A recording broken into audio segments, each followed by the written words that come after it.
ഇറാനുമായി ആണവ കരാറിൽ ഏർപ്പെടുന്നതിനായി യുദ്ധഭീഷണിയുമായി ട്രംപ്. കരാർ അംഗീകരിച്ചില്ലെങ്കിൽ ബോംബുകളുടെ അടുത്ത തരംഗത്തിന് തയ്യാറാവാനാണ് ട്രംപിന്റെ മുന്നറിയിപ്പ്. ബുധനാഴ്ച സാമൂഹ്യ മാധ്യമങ്ങളിലൂടെയാണ് ട്രംപിന്റെ പ്രതികരണം. അടുത്തിടെ ട്രംപ് നടത്തിയ ഘടകവിരുദ്ധമായ പ്രസ്താവനകളിൽ അവസാനം വന്നതാണ് പുതിയ ഭീഷണി. ഇറാൻ സമ്മതിച്ച കാര്യങ്ങൾ അവർ നൽകാൻ തയ്യാറായാൽ അതൊരു പക്ഷേ വലിയൊരു നിഗമനമാണെങ്കിൽ പോലും ഇതിനോടകം തന്നെ ഐതിഹാസികമായി മാറിയ എപ്പിക് ഫ്യൂറി അവസാനിക്കുമെന്നാണ് ട്രംപ് ട്രൂത്ത് സോഷ്യലിൽ വ്യക്തമാക്കിയത്.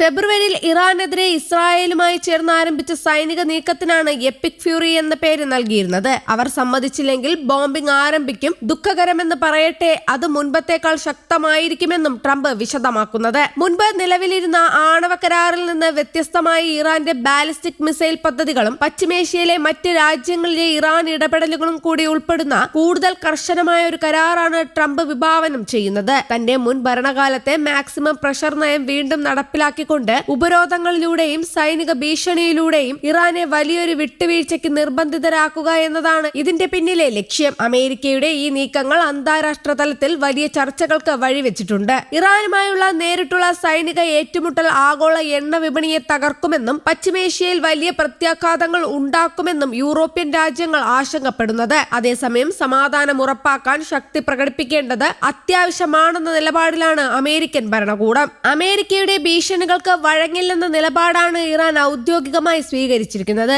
എന്നിരുന്നാലും കടുത്ത സാമ്പത്തിക പ്രതിസന്ധിയും ആഭ്യന്തര സമ്മർദ്ദവും നിലനിൽക്കുന്ന സാഹചര്യത്തിൽ നയതന്ത്ര ചർച്ചകൾക്കുള്ള സാധ്യതകൾ ഇറാൻ പൂർണ്ണമായും തള്ളിക്കളയുന്നില്ല. ബലപ്രയോഗത്തിലൂടെയും സാമ്പത്തിക ഉപരോധങ്ങളിലൂടെയും ഇറാനെ പുതിയൊരു കരാറിലേക്ക് കൊണ്ടുവരാനുള്ള ട്രംപിന്റെ ശ്രമങ്ങൾ പശ്ചിമേഷ്യയെ വീണ്ടും ഒരു യുദ്ധത്തിന്റെ നിഴലിൽ നിർത്തിയിരിക്കുകയാണ്. ഹോർമുസ് പിടിച്ചെടുക്കാനായി പ്രോജക്ട് ഫ്രീഡം എന്ന പേരിൽ US തുടങ്ങിവെച്ച സൈനിക നീക്കം താൽക്കാലികമായി ഉപേക്ഷിച്ചുവെന്ന് പ്രസിഡന്റ് ഡൊണാൾഡ് ട്രംപ് പ്രഖ്യാപിച്ചതോടെ പശ്ചിമേഷ്യയിൽ സമാധാനം പുനഃസ്ഥാപിക്കാനുള്ള നീക്കങ്ങൾക്ക് വേഗമേറിയിരിക്കുന്നു. ഇറാനുമായി നേരിട്ടുള്ള ചർച്ച ഉടൻ ഉണ്ടാകുമെന്നും ട്രംപ് സൂചിപ്പിച്ചിട്ടുണ്ട്. മറുവശത്താകട്ടെ US-ന്റെ പ്രസ്താവനകളോട് ഇറാൻ പോസിറ്റീവായി പ്രതികരിക്കുകയും ചെയ്തതോടെ ഒരിക്കൽ നിലച്ചുപോയ സമാധാന നയതന്ത്ര നീക്കങ്ങൾ സജീവമാകുമെന്നുറപ്പായി. അതിന്റെ സൂചനകൾ ബുധനാഴ്ച പ്രകടമാവുകയും ചെയ്തു. ഏപ്രിൽ 8-ന് വെടിനിർത്തൽ പ്രാബല്യത്തിൽ വന്നുവെങ്കിലും ഹോർമുസിനെ ചൊല്ലി ഇറാനും US-ഉം ഒരർത്ഥത്തിൽ സംഘർഷത്തിൽ തന്നെയായിരുന്നു. ലബനോനിൽ ആക്രമണം തുടരുന്ന പശ്ചാത്തലത്തിൽ ഹോർമുസിൽ ഇറാൻ നിയന്ത്രണം കടുപ്പിക്കുകയായിരുന്നു ആദ്യം. തുടർന്ന് US മേഖലയിൽ നാവിക ഉപരോധം ഏർപ്പെടുത്തി ആഗോള എണ്ണക്കപ്പൽ ഗതാഗതം സ്തംഭിപ്പിച്ചു. ഇതിനിടയിൽ ഇറാന്റെ ഗൺ ബോട്ടുകൾ ലക്ഷ്യമാക്കിയും മറ്റു ചില ആക്രമണങ്ങൾ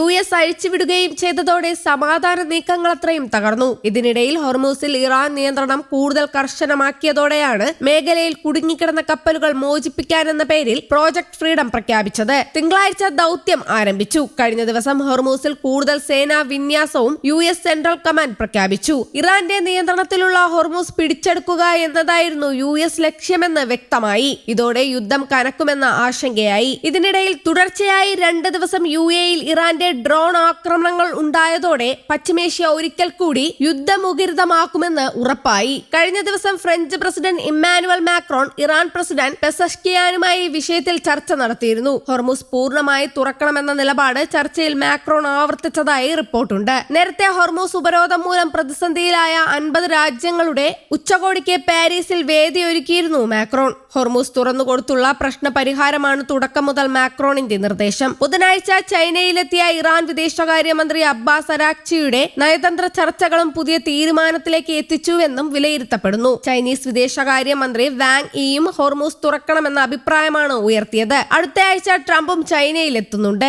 യുദ്ധം അവസാനിപ്പിക്കുന്നതിനും ഇറാനിലെ ആണവ പദ്ധതിയെക്കുറിച്ച് വിശദമായ ചർച്ചകൾ തുടക്കമിടുന്നതിനുമായി ഇറാനുമായി ധാരണാപത്രത്തിൽ ഒപ്പിടാൻ വൈറ്റ് ഹൌസ് തയ്യാറെടുക്കുന്നുണ്ട്. ഫെബ്രുവരിയിൽ യുദ്ധം ആരംഭിച്ചതിനു ശേഷം ഇരുപക്ഷവും ഒരു കരാറിലേക്ക് ഇത്ര അടുത്തെത്തുന്നത് ഇതാദ്യമായാണ്. റിപ്പോർട്ടുകൾ പ്രകാരം ധാരണാപത്രത്തിലെ വ്യവസ്ഥകൾ ഇവയാണ്: ആണവ സമ്പുഷ്ടീകരണം ഇറാൻ അവസാനിപ്പിക്കണം, പകരം US ഉപരോധം അവസാനിപ്പിക്കുകയും മരവിപ്പിച്ച ഇറാനിയൻ ഫണ്ട് വിട്ടുനൽകുകയും ചെയ്യും. ഹോർമുസ് കടലിടുക്കിലെ നിയന്ത്രണങ്ങൾ ഇരു രാജ്യങ്ങളും നീക്കും. News desk, Kerala Kaumudi.